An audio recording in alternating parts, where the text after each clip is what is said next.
March. We've had a lot of activities going on, and so we're actually going to have several in-the-field reviews from a couple of the conventions this time. Our guests, field reporters, include Solomon Mars, as well as Jerome Montgomery, one of our regular contributors. So let's just jump right into the HeroC podcast.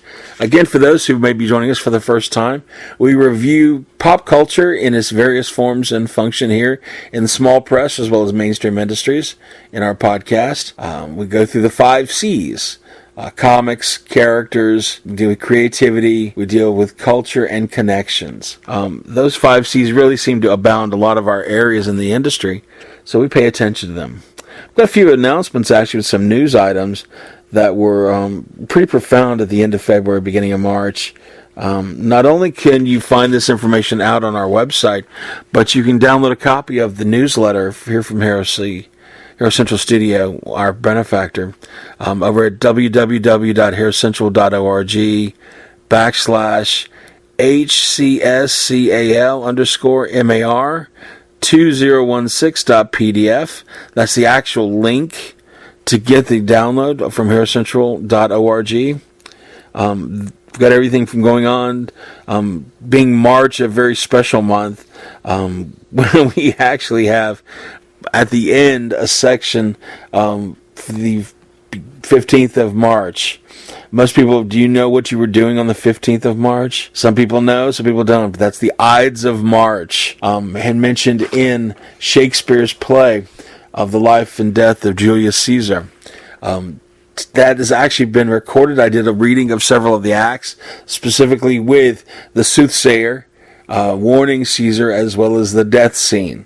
So you can definitely check that out here on Hero Central TV. Let's see, there was the Atlanta Sci-Fi Expo, which Solomon Mars will be reviewing a little later on in the podcast.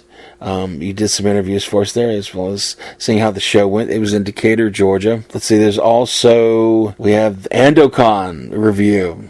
There's a special video review by Jerome Montgomery of AndoCon, which was an awesome board gaming convention here in Georgia this past weekend. So definitely check that out. Jerome also gives us a review a little later on the Deadpool movie. So we look forward to listening to him and helping to share that information. I hope you survived Daylight Savings Time. Here that was back on the 13th. A lot of people kind of rolled out of bed lately, but what can I say? A few other things of note. We actually have the Black Book Conversations by Artist King's mentor, Dan Flores. There's a couple of events handling of those every month. You should check out his website, artisking.org. In fact, they've just had a couple of illustration events up at Sam Flax here in Atlanta. Definitely check out the site to get on and subscribe to the Facebook, and you can definitely get these updates from his organization. They have awesome networking, awesome skill sets, awesome instructions by artists and writers, and as well as business people from around the state that can help you become better artists and get your abilities and your portfolios into play and make it work. So I hope everything else is leading up for everyone. We do know that this also is the over in Winder, Georgia. There's the 18th Century Colonial Market, which will be running through April the 3rd. So we hope you check that out. But the biggest thing for most people is the Bacon Festival on the 26th of March.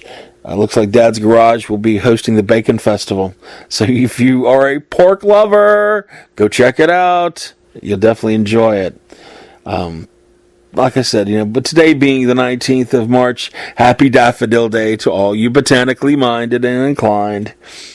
Okay. Again, check out the newsletter. There's a lot of information on what's going on with different events around each time of the year. You could check out all kinds of things, different shows, different leads, different designers, different potential people that you can get business services from. So we're there to help you out. Okay. Right into character, our first C.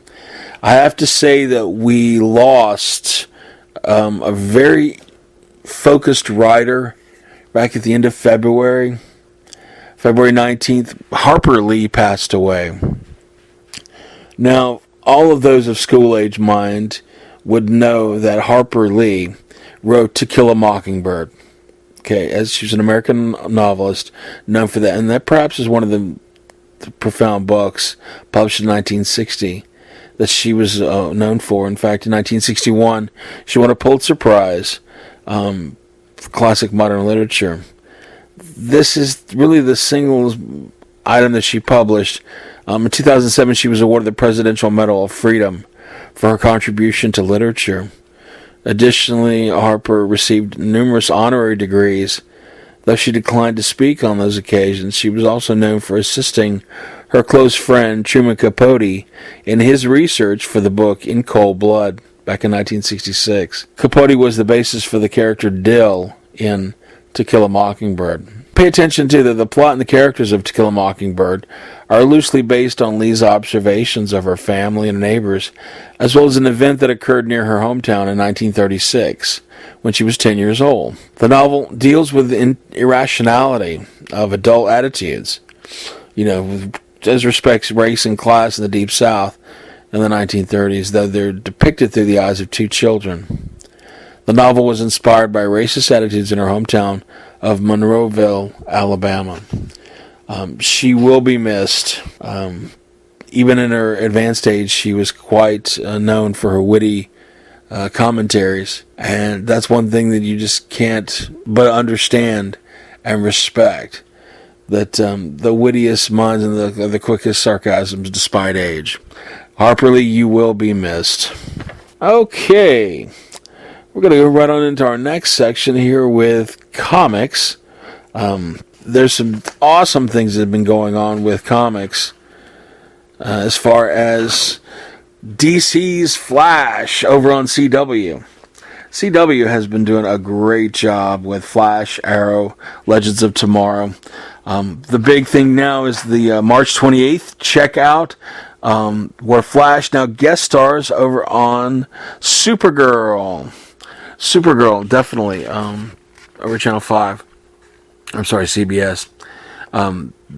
Ultimately, they get to have the showdown. Who's going to be the fastest?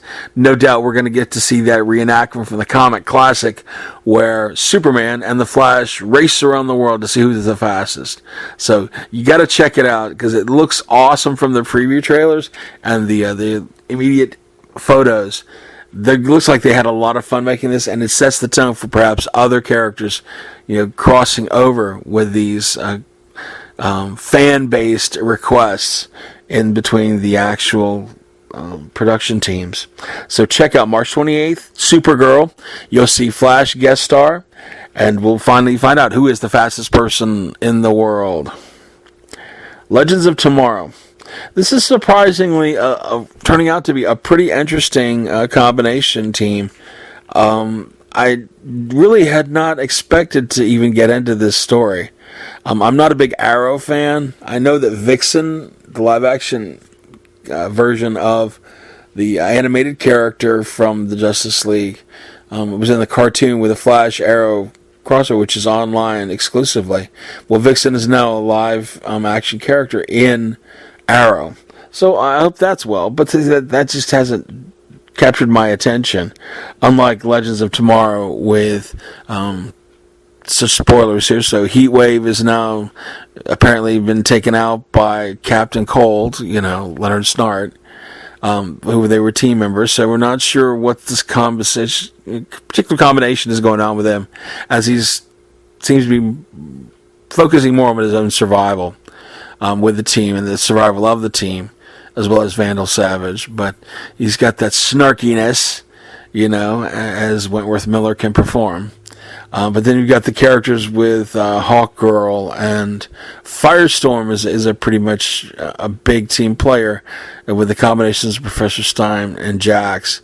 Their interpersonal relationships are dealing with a lot more in the story, but Ray Palmer, a.k.a. The Atom, played by Brandon Routh, he's too much of a Boy Scout, and it usually gets him into trouble. But it's just the naivete that makes you want to follow up with him, but he's just not. The writers are not making him as a forefront as they have in the past. So I'm not sure where they're going with that character. But kudos once again to Arthur Darvill playing Captain Rip Hunter, jumping from one time traveling show to the next as an alumni of Doctor Who. So I hope you see a lot more from Legends of Tomorrow. Okay. Also, in the point of news, Marvel's Ant-Man and Wasp is actually going to have an N17 rating, so that's going to bring it up a little bit, but not as far as an R rating as, say, Deadpool. So don't worry, Marvel's not too keen to make those R-rated movies. They're under Disney's control, so that'll keep it at least family-friendly for a point. Okay. Let's see here. Also important is Marvel launching a Timely Comics. Different line again. Wow. So it's actually going back to its former name, Timely Comics. It's going to have its own line of publishing able to offer low-cost reprints of recently launched all different titles. Scheduled to launch in June, the various Timely Comics titles will contain the first 3 issues of the new series for $3. So this is cool. The design of the new Timely Comics includes Steve Rogers' new shield. He'll be using when he resumes the role of Captain America, which is that original version of 1941's shield rather than the round circular shield. Actually placed to come out are Invincible Iron Man, all new, all different Avengers, all new Inhumans, Carnage, Daredevil, Drax, Doctor Strange, Moon Girl and Devil Dinosaur, New Avengers, Scarlet Witch, Squadron Supreme, Totally Awesome Hulk, Ultimates, Uncanny Inhumans, Venom Space Knight, and Web Warriors. So those are the focusing ones. They're going to be released under its new streamlined publishing line of Timely Comics over at Marvel. So look forward to those picking up with your kids as family, because those are a little more focused. Now for the adults, though, Marvel is unveiling coloring books for Star Wars, Women of Power, and Doctor Strange. This is actually a really good thing for those who are focusing on coloring your own books. And when everyone says adult, you try not to think of mature level, okay, materials. These are just not aimed at focusing just on kids. Now, kids can color these books, okay, but they're also accepted by, adults. The title Star Wars and Women of Power they'll be debuting in October and September, but we'll also get to see Doctor Strange. So it's the first in a new wave of coloring books. A 120-page book for $10, containing art from the character's comic industry. It's a great opportunity. You're going to see it. You see it in Doctor Who. You see it in different coloring mandalas. We've got botanical lines. All these books are set up for people to color as a therapeutic and meditative way, as well as collectors. So, I think another thing to do is to take these books if you're aspiring to be a digital colorist or colorist. In comics, use this line art as it is already solidly inked in production and practice with it. I know that's what I'm going to be doing. I'm going to grab some of these books and I'm going to start practicing my coloring techniques and try to learn how to digitally color this year. So I can add that to my repertoire as inker, penciler, letterer, writer. I'll try to add colorist. So I'm trying to ease that up on my friends who are colorists using Photoshop so I can get off their back about coloring my work, so I'm definitely going to try that out. But you should definitely watch the coloring books. It's going to be great to have new material to work with, because a lot of times we want to color to make it look awesome. Okay, we're going to take a break right there for just a moment. We'll come back and we'll follow up with our next section.